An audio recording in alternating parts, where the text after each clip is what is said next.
So the freight broker business is a numbers game. In order for you to win, to be successful in a numbers game, you must first understand your own numbers and how those numbers work. So what we're going to do today is we're going to go into a specific load movement and examine the numbers, show you exactly how the numbers break out. We have a load that's picked up in Nampa, Idaho. Its first drop was Avalon, Ohio. And the second drop was Jackson, Wisconsin. This load moved in February. And what we're going to do is go in and break these numbers down so you can clearly see what the profit margins are, what the fees you're going to have to pay, especially if you're using a factoring company. We're going to break those numbers out so you can see what the end result is. Because what happens a lot of times is people are moving loads and they're thinking they're making money. But what they're not considering is the fees that come with it, the costs that come with you moving that load. So we're going to break it out so that you can clearly see it, and you'll see exactly what the profit margin is on this particular load.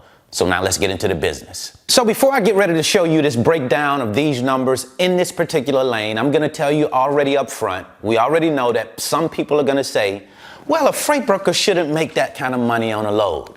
That's too much money for a broker to make who the only thing he does is he sits at home. Well, what you have to understand is that a broker is not going to make this money on every single load. Some loads you're going to break even on. Some loads you may lose money on. Now, we try to make it so we don't lose money on any load, but this is a numbers game. And what happens in the numbers game is sometimes you break even or you lose. That's just how it works. You're not always going to make the money that I'm going to show you that we made on this specific load.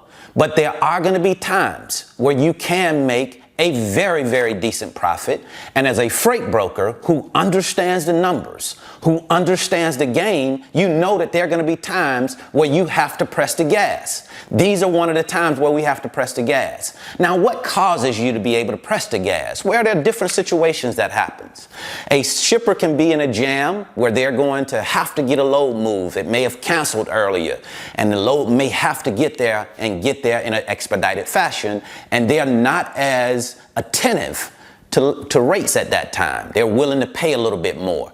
There are going to be times where carriers are just trying to get back home. They just want to get a backhaul to get enough gas to go back home. Whatever the situation may be, sometimes it's going to work out in your favor, and you have to take advantage of those times, because most times you're going to make probably $200, $300, $400, $500 on a load, not $1,000 or more than $1,000 like we're making here on this load. So I wanted to get that out there before we went on, because we always have people that say those kind of things without understanding the big picture. They don't know the relationship that I have with the carrier.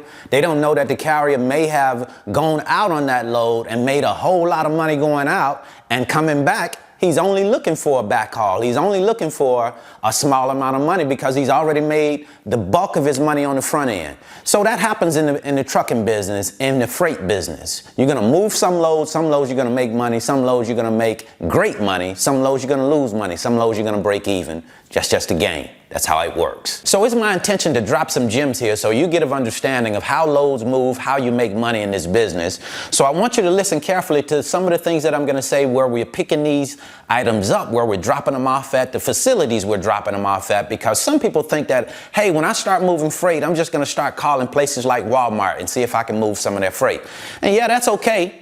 That's all right. But there are so many places that you've never heard of that you need to become acquainted with, because those are the places that we're moving freight in as freight brokers. So we're going to talk about some of those so you can get an understanding of how it works. So take notes, take good notes. Now remember, we said we're picking up this load at Nampa, Idaho, excuse me.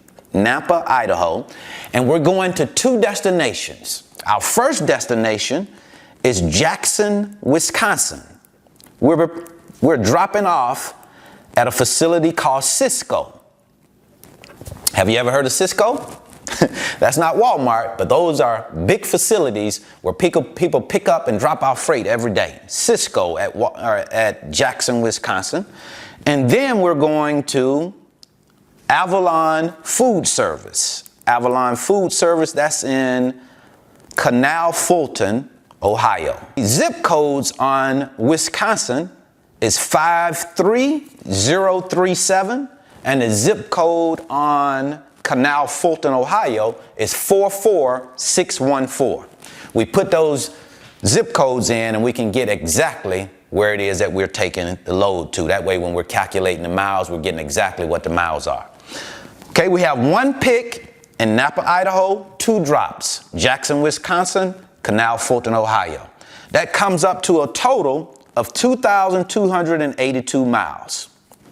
All right, so now that we have 2,200 miles, a lot of people come in their mind and they say, I'm just going to charge $2 per mile. That doesn't work most times. Get that $2 per mile out of your mind. And what you're going to charge is what you can get the load moved for. That's what it boils down to. So you have to go into the lane, talk to carriers to figure out what you can get it moved for. I'm going to show you how it worked in this situation. Now, this is important because this is what we call a LTL load movement. It's only a total of 5 pallets. 1 pallet is going to Jackson, Wisconsin, and 4 pallets are going to Canal Fulton, Ohio. So we have a total of 5 pallets with a total weight of 6,368 pounds. So we got 5 pallets, 6,300 pounds, and they have to be there on the 11th and dropping on the first one on the 18th. Okay, so you got 7 days to get it there. All right, 2,000 miles. We're going to get it there sooner than that. But anyway, 1 pick, 2 drops, 2,282 miles. And we're going to do this at $1.54 per mile. And you might say, Brandon, why in the world are you going to do it at $1.54 a mile? How are you going to make money on that? Well, because I've already done the homework in the lane. I know that I can get the shipper to pay $3,600 for this load. I know the shipper is going to pay me that amount. So when you take $1.54 and you multiply that times 2,282 miles, let's see what you get. So 2,282 times $1.54 per mile equal $35.14.28. Now, if you notice, I said I had 2 drops. So everything after the first drop, I'm going to charge an additional $75 for. So since we have 2 drops, I'm going to charge 1 additional fee of $75 we call a drop fee. So that drop fee is going to add to this rate $35.89.28. And normally I would leave it right there. I would just say $35.89.28. But I had already talked with the shipper. They were willing to pay $3,600 on this lane. So we sent them a rate quote for $3,600. So we have a total of $3,600 in this particular lane. We know exactly when it needs to pick up and when it needs to deliver. So now it's just about getting a truck that's willing to do this load for less than $3,600. Well, I already have that lined up because I had a carrier that's picking this load up, or dropping a load off, and he is going to be ready to take this load back on the 11th. No problem. And guess what? This carrier is in this load for a total of $2,000. So in total, we are making $1,600 on this load. Okay? Now, again, some of you will say, you shouldn't make $1,600. Well, that's your opinion, and I understand that. Don't take anything away from you because you say that. But the other side of it is the carrier never would have had access to this load had we not gone out and done the legwork, the hard work of getting this particular lane. He never would have had access to it. So we control this particular lane because we control the freight in the lane. So we also can go to the carrier at a price that works, a price that we've already agreed to. He's going to move that lane for $2,000. So we're making $3,600 or a total of $1,600 on that lane. Now let's break out the cost in that lane so we understand what exactly our net pay will be from that lane. So at $3,600, we're going to break this out and say that we factored this load because most of you are using factoring companies and you have to pay a fee when you use the factoring company. So let's just say you're paying a total of $3,600 for the invoice and you're going to finance that amount through the factoring company, so they're going to charge you 5% on that invoice. So we would say $3,600 at a 5% interest rate will be $180. So it's going to cost me $180 to factor that particular invoice. So I have to take that $180 off of my profit because I'm factoring through a factoring company. And in this case, the carrier is not taking a quick pay. So that 5%, we're eating that 5%. And we still haven't taken out the cost for the TMS or the cost for the load board. But it's not going to go in and say, okay, because I pay $400 for the load board, I'll take that amount off of this load because that TMS is for all of your loads. We'll take a small amount off for the load board, small amount off for the TMS. But in total, you have about $1,300 profit here on this one load. So that is what we wanted to show you when it comes down to breaking out the numbers to understand how the numbers work. That is very, very critical to your success, to be able to see and understand your numbers. Because oftentimes we think we're making money, but we're really not, because we're not considering the cost, the factoring fees that come with it. So if on this particular load, you were having a window of $200 profit. Let's say you were making $200 profit on this load, and then you had to go in and pay $180 for your factoring fee, then you're making about 20 bucks. And I don't know about you, but making $20 on a load will not sustain you for a long period of time. We got to make more money than that. That's the key. And what it really boils down to in these lanes is what you can get the load moved for.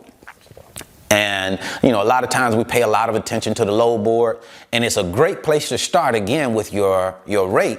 But again, it's just a starting place. It's not an end all be all. That's not how it works. But when we take a look at our rates, you know, that's going to be a critical piece to you getting loads moved, to you making money. If you can get rates that work for you and your shipper and your carrier, you're going to make money. If you cannot do that, you're going to have some struggle in trying to make money. We all struggle. We all go through that period, but we have to figure it out at some points. What works for your shipper, what works for your carrier, and of course, what works for you. How are you going to make a profit? Because at the end of the day, your business has to make money in order for you to survive. And I could see how someone could see this as another freight broker taking advantage of a carrier. People usually tend to say those type of things when you see me making about 40% on this particular load.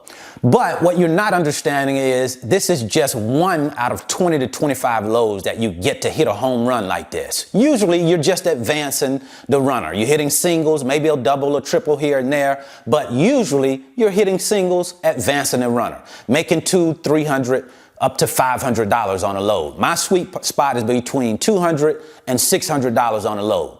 But at the same time, I control the freight. I go in and I do the hard work to get the freight. So I put the price on the freight in order for me to make some money. That's what you have to do as a freight broker. You need to make sure that you're making money, because if you're not making money, you won't be in business long. And these little $150 or $75 that you're making on loads, we want to pick that up. That's a good place to start out, a good place to start to get your feet wet, but we want to start making more money than that, because this is about being in business, sustaining our business, doing well, flourishing in business, not making pennies. We're not in this business to make pennies. At the same time, we're not in it to take advantage of carriers. Again, this is probably one out of the 20 to 25 loads. If you don't take care of your carriers, you won't have any carriers. You got to do right by carriers. So, you know, you're only going to be able to hit these type of licks every now and again. But when you do have the opportunity to hit these type of home runs, you need to pull out your big stick and hit a long home run. Because people don't come to the game to see singles. They come to see the home run. So that's what I wanted to share with you today. I certainly hope this information has been helpful. I wish you the very best in your life and business. See you at the top, because the bottom is much too crowded.